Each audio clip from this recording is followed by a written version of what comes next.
కోటప్పకొండ మహాక్షేత్రము ఈ సోమవారము మధ్యాహ్న ప్రాంతంలో మేఘామృతమై చిరుజల్లులతో కూడినటువంటి కోటప్పకొండ మహాక్షేత్రము త్రికోటేశ్వర స్వామి దర్శనము ఎంతో పుణ్యఫలప్రదము.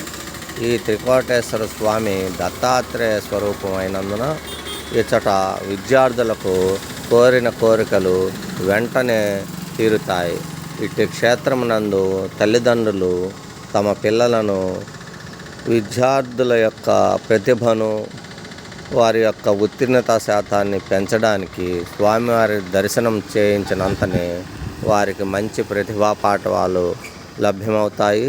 అందువల్ల విద్యార్థుల తల్లిదండ్రులు ప్రతి సంవత్సరము ఒక్కసారైన కోటప్పకొండ మహాక్షేత్రాన్ని దర్శించి, శ్రీ స్వామివారు దత్తాత్రేయ రూపంలో ఉంటారు, లింగ రూపంలో ఉన్నా కూడా దత్తస్వరూపుడు కాబట్టి ఈ త్రికోటేశ్వర స్వామి వారిని దర్శించి విద్యార్థుల యొక్క ప్రతిభా పాఠవాలను పెంచుకోవాల్సింది.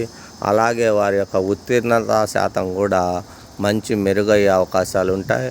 కోరిన కోరికలు విద్యార్థులు ఇతర దేశాలకు విద్యను అభ్యసించడానికి కానీ, ఉద్యోగ అన్వేషణల గురించి కానీ వెళ్ళాలంటే ఈ యొక్క కోటప్పకొండ మహాక్షేత్రాన్ని దత్తస్వరూపుడైనటువంటి మహాశివుని దర్శించి అభిషేకాదులు, పూజాదులు చేయించుకొని వెళ్ళినట్లయితే ఎంతో పుణ్యఫలప్రదం. అలాగే సర్వకార్యసిద్ధి కలుగుతుంది.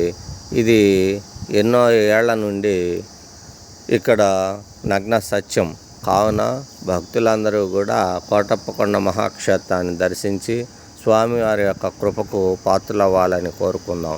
రేపు బుధవారం నాడు తొలి ఏకాదశి క్షేత్రం నందు మంచి భక్తులు ఎక్కువగా వస్తారు. విరివిగా మంచి సందడిగా ఉంటుంది. స్వామివారు తొలి ఏకాదశి నాడు మంచి ఫలితాలు ఇస్తారు.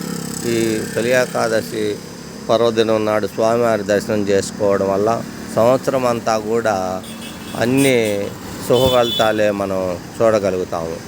అట్లే ఈ త్రికోటేశ్వర స్వామివారు విద్యార్థుల యొక్క తొలి ఏకాదశి దర్శనం వల్ల మంచి శుభ ఫలితాలు ఉంటాయని స్వామివారు ఎన్నోసార్లు నిరూపణ చేస్తున్నారు.